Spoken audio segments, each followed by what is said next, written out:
Fall doesn't have to mean mountain cabins and scenic drives. In this episode, we're going to go beyond the leaves, sharing unique fall trips that most travelers haven't considered. Whether it's soaking in hot springs in the Azores, walking through Portugal's wine country, or immersing yourself in the vibrant culture of Oaxaca, these destinations offer a fresh way to experience autumn with fewer crowds and unforgettable stories.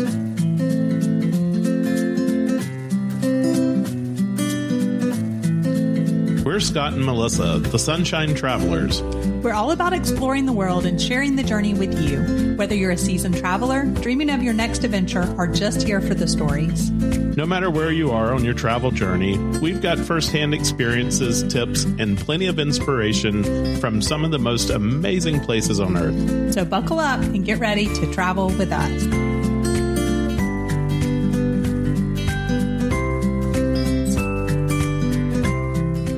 So when most people think of fall travel, they picture colorful leaves, crisp air, and maybe a cabin in the mountains. Which is beautiful. Don't get us wrong. And that's definitely what I think of. If you say fall trip, and I think that's because that was the kind of fall trips that we always did growing up. But there's a whole world of fall experiences out there that go way beyond leaf season as well. And it can be a great time to travel because it can be shoulder season, which can be our favorite time to go places. Exactly. Fall can be the perfect time for unexpected adventures. So whether it's fewer crowds, it's better weather, or it's the chance to see some amazing places in a totally different light. Today, we're sharing some fall trips you might not have considered, but we think that you should. So whether it's going to be from volcanic islands to food festivals, from cultural celebrations and national parks that shine this time of year, this is what we're going to talk about today. And in full disclosure, many of these are actually on our bucket list of places to visit, especially in the fall. So you're getting the benefit of our research, minus one. One of them I've done, so stay tuned. I have a little to share about that. And so we hope that you will take advantage of that and either put these on your bucket list or just go ahead and book them, because now is the time to be booking those fall trips. Well, let's start off with Portugal. So why Portugal in the fall, and where are you going to go? So the Douro Valley in Portugal is actually one of Europe's oldest and most scenic wine regions. It is the birthplace of port wine, hence the name Portugal and Porto. But also it offers some splendid, red and white table wines. And so Portugal is just a place, especially if you're into wine, that you need to put on your fall bucket list. So what are you going to see, Scott? And probably even if you're not into wine. Yeah. Yes, they have great wine, but the views and the landscapes and everything that we saw of Portugal in our couple of times going there so far, I can't wait to see more. And so in one of our trips, I actually went on a wine tour, not this particular region, and you didn't get to go. So I'm super excited to take you back because I really think that Portugal's wine is a hidden gem. I mean, especially because they don't export a lot. So it's not something that a lot of people are familiar with. So what are you going to see? So this is their harvest season.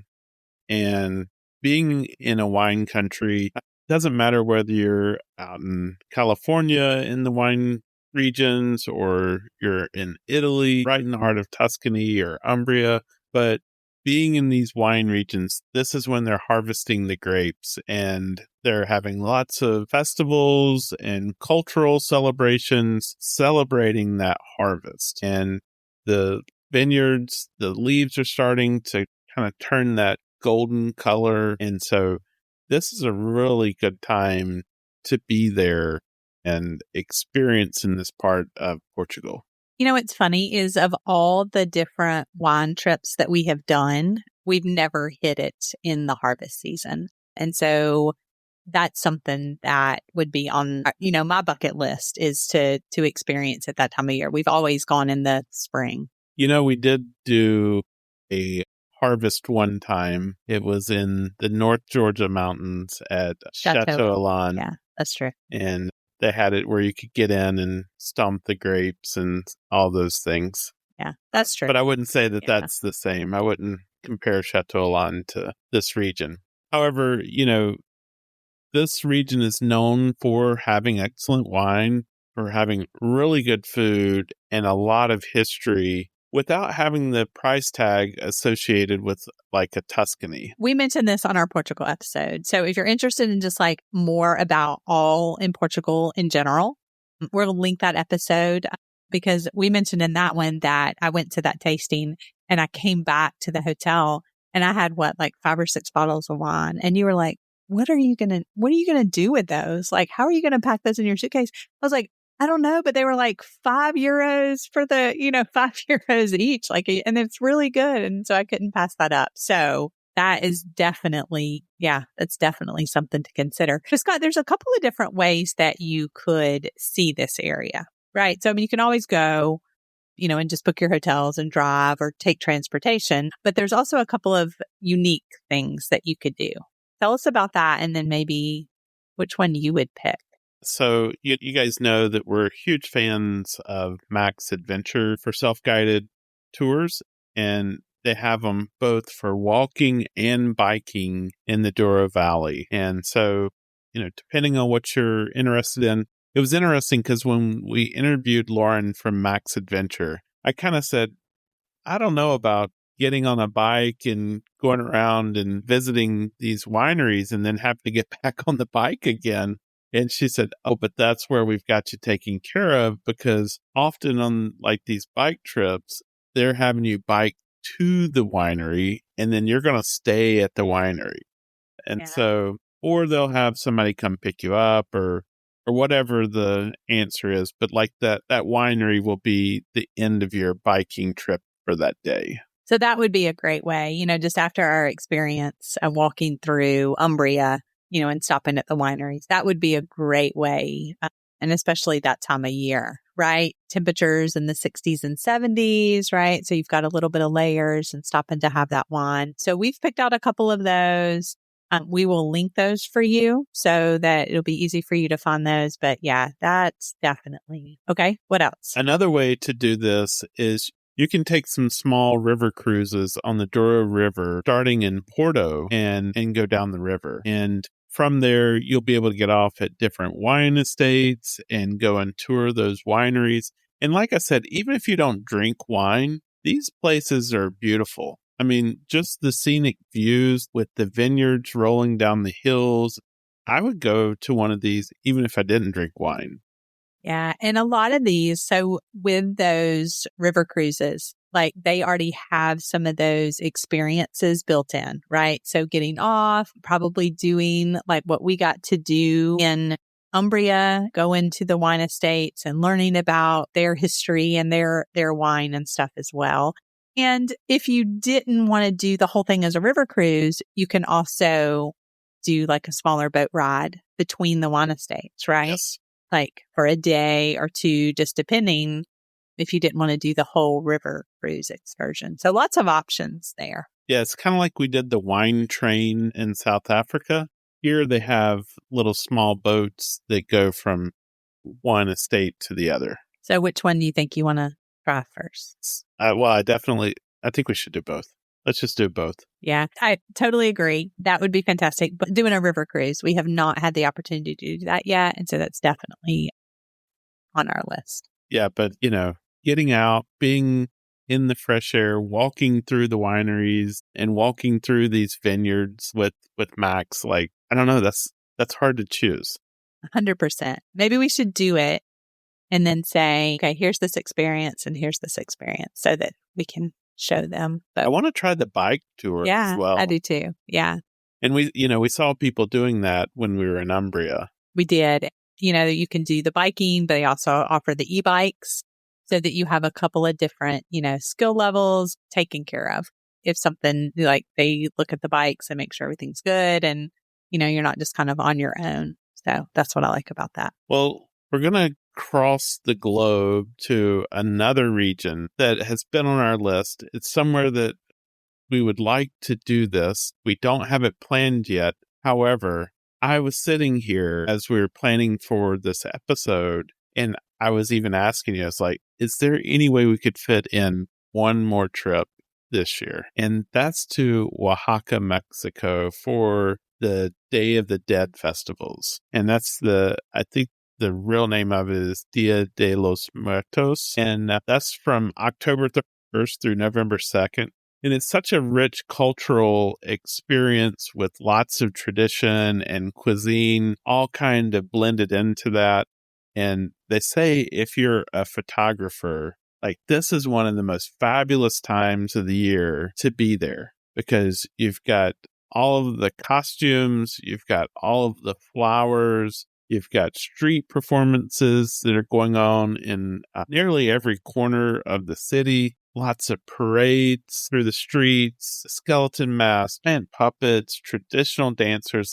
I just want to be there and photograph all this. Yeah, that would be fantastic. I think the other thing that I would do for something like this is I would book some kind of tour with a local so that they could explain a lot of the history and the culture around that day, right? And the celebrations and the remembrance as well. I think that would be very meaningful. Well, it is described as a very respectful cultural experience. It's not a Halloween party. So this isn't just taking the U.S., Halloween and extending it down into Mexico. It's very deeply meaningful celebration of life and remembrance. And so as any travelers are going to Oaxaca or any of these regions for this festival, they should come with, that cultural curiosity and respect and learn more about what it is that they're celebrating and remembering in this holiday. So besides it being Dia de los Muertos, why else is it a good time to go in the fall?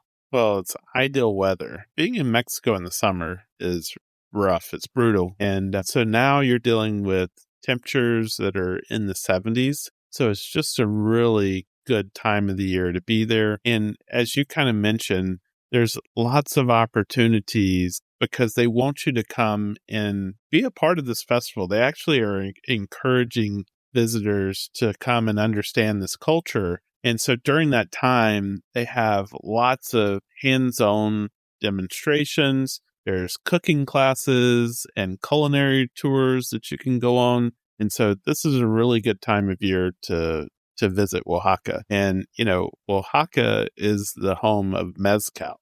So if you're a fan of mezcal, you can go there and see where this drink comes from. So 2 comments. Number 1, we have a friend that used to, when they were our neighbor, used to make me Oaxaca old fashions, right? So old fashioned, but with the mezcal instead of a whiskey or a bourbon. And so ever since then, I've wanted to visit. And even when we were in Cabo, right? I think that was our first experience with mezcal. But then cooking class, we sign us up, right? We've gotten to do 2 in Mexico, actually. One in Riviera Maya and one in Cabo. And yeah, just having that flavor and the tradition and learning. So it would be great to do one in this area. So definitely sign us up for that.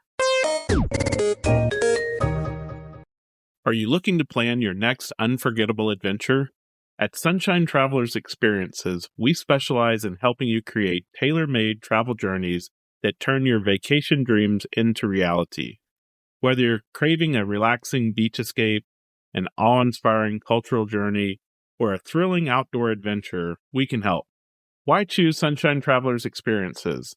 Personalized itineraries designed just for you, expert travel advice and insider tips, seamless booking from start to finish, exclusive access to top destinations and hidden gems. We also book cruises, all-inclusives, groups, tours, and so much more. If you're unsure where to even start planning that bucket list trip, start by asking us. Then let Sunshine Travelers Experiences handle the planning so you can focus on making the memories. Explore now, sunxtravel.com. If you have any questions, email us info@sunshinetravelers.com. So let's hop back over to Europe. At this time, we're going to go to France, and we're going to go to the Dordogne or Luberon regions. And I may be butchering those names. No, I think the Luberon, I think that's close, if not correct. I have been seeing a lot of France travel and not, not Paris, not Riviera, but just this region, right? So thinking medieval villages, food markets, truffle season in the fall. And so that would be neat to like do a tour or stay at a place where they go out and show you that. Fewer crowds, right? That summer travel season has ended. So this time of year, it makes it ideal for photography and slower travel. And also renting a car and just going from town to town through the charming countryside and exploring some of these towns and villages. Both of these regions are dotted with hilltop villages. And so that would remind us a lot of what we experienced when we were walking through Umbria. Cobblestone streets, these centuries old stone houses. And as you're walking around and meandering through those streets, getting a lot of those really cool pictures, just perfect slow travel. So Dordogne is known for its castles and its prehistoric cave art, which I've actually seen quite a few videos on this, and a lot of little small river towns.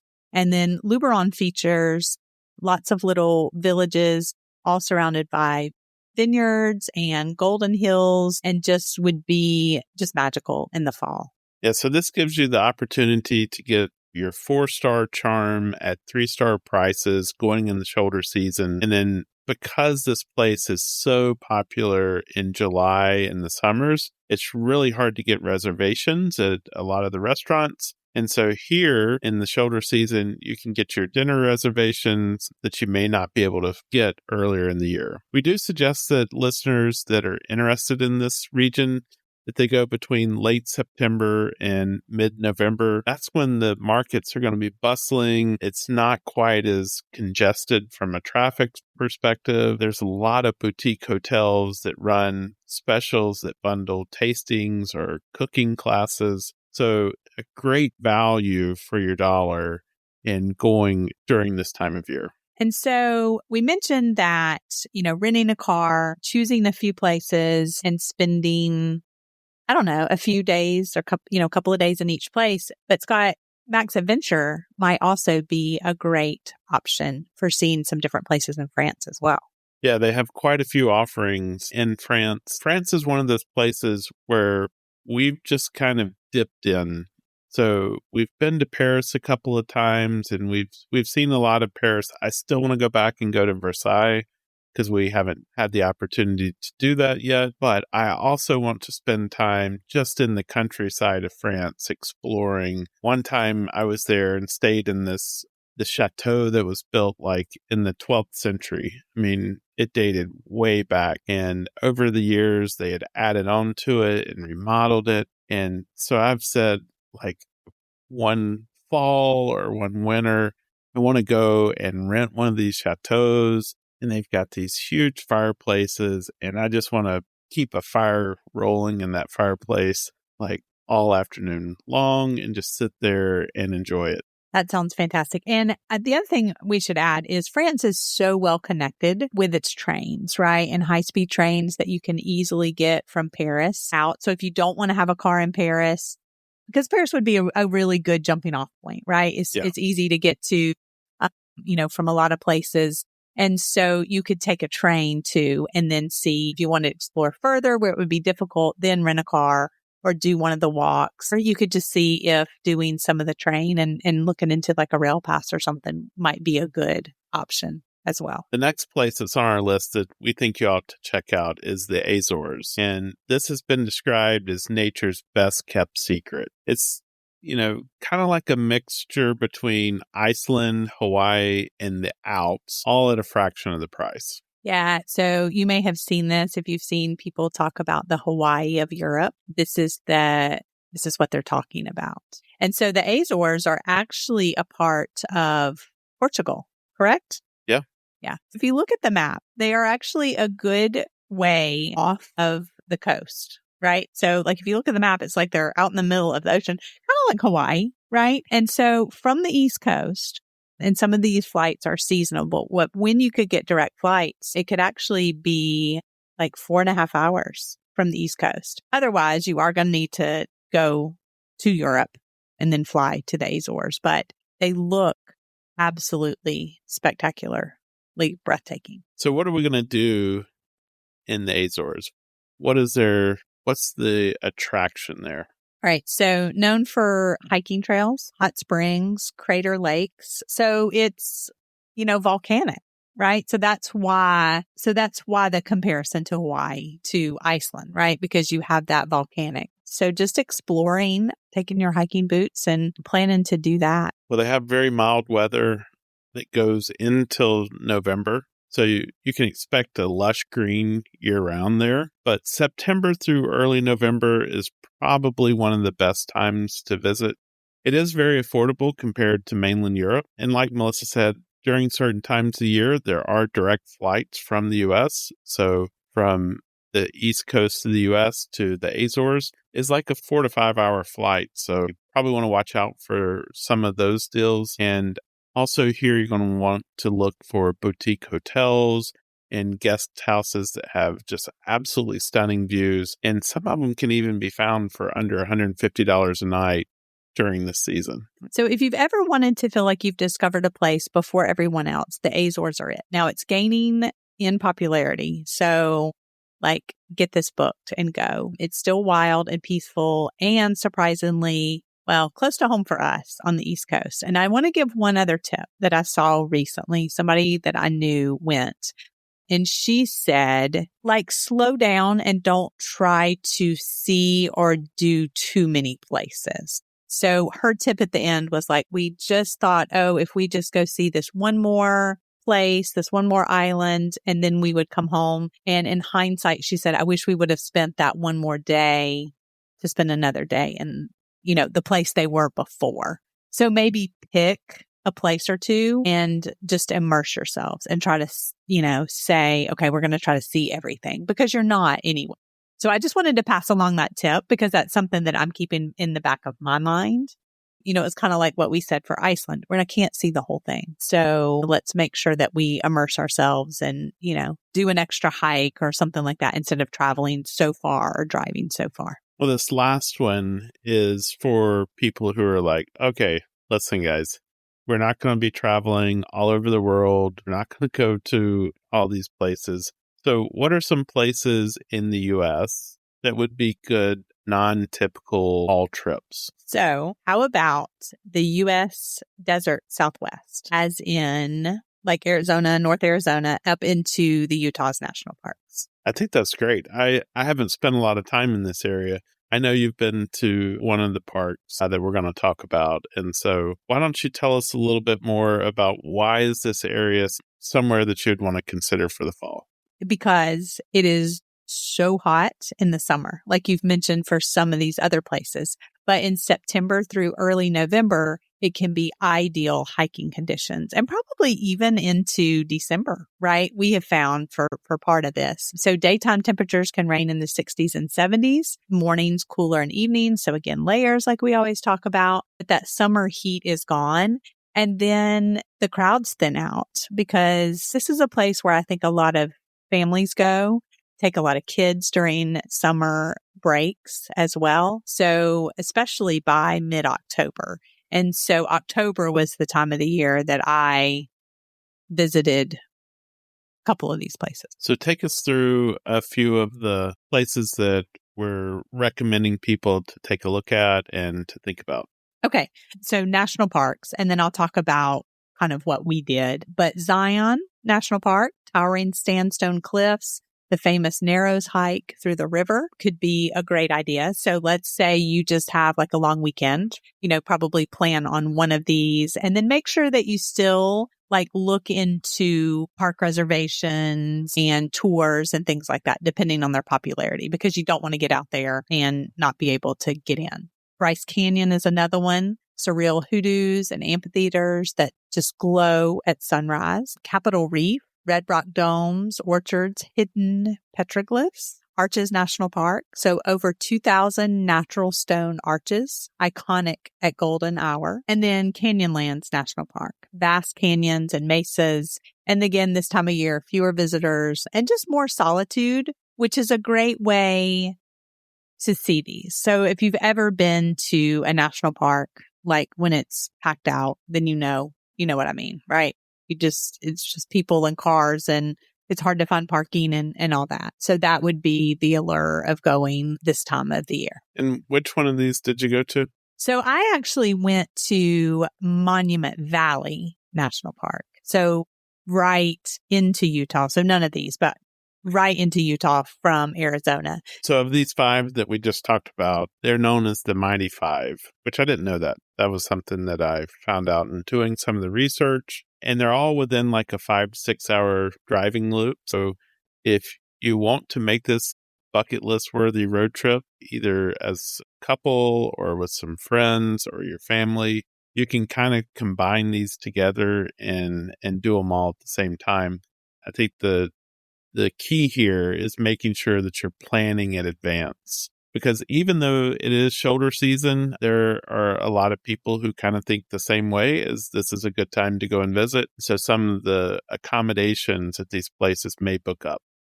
So good point. Definitely get your national park pass. So if you're going to visit a lot of these, it'll be more than pay for itself, but look for national park reservations. Again, some of the popular ones, and then also look to see if you need reservations for specific hikes. So if you are a hiker, that is something that you're going to need. So some of these have limits for the number of people per day and stuff like that, which I think is great to protect these places. I think it's frustrating if you don't know. So just be aware of those if you're planning a trip. Well, like I said, if you're thinking about that, go ahead right now and start planning your trip so that you can make sure that you can get accommodations in these places. October is probably the sweet spot from a weather perspective, and there's definitely fewer people there. But like I said, those accommodations still fill up fast, and you don't want to find yourself out there with no place to stay. Right. So let me just add a little bit different loop, just real quick, that I did in October, which was actually a great time to go. So it was in and out of Phoenix. And so we were able to go up to the Lake Powell area, do Horseshoe Bend, and then do one of the slot canyons that you definitely need to make a reservation for, and then drive up into Monument Valley. And the reason I said that, it's a great time because there were a few other people, but not just masses of cars there. You could also tack on the Grand Canyon, just depending on how many days you have, or spend some time in Scottsdale. And then from Scottsdale, you could go over to Saguaro National Park, which again, in the summer would be so hot. And so that's another kind of loop that's a little bit further south, more Arizona, but another thing that October would be a great time to do that. And so we have actually a couple of episodes about Arizona where we've talked about some of that. And so we will link those as well. So Scott, of these 5, what would you say is the top of your list? I think top of my list would be Oaxaca. Oaxaca. Okay. Nice. That definitely want to do that. I think the Azores are probably at the top of my list. Well, we'll have to figure out how to make both of those happen. Good. When you look beyond the usual, fall becomes a canvas for discovery, full of flavor, color, and culture. If you're ready to trade the leaf piles for something new, we'd love to help you plan your next great escape. Visit SunX Travel, Sun, the letter X, travel.com, and let us help you create a fall trip that's anything but ordinary. Until next time, the world is full of sunshine and surprises. Make 2025 the year to explore beyond the familiar.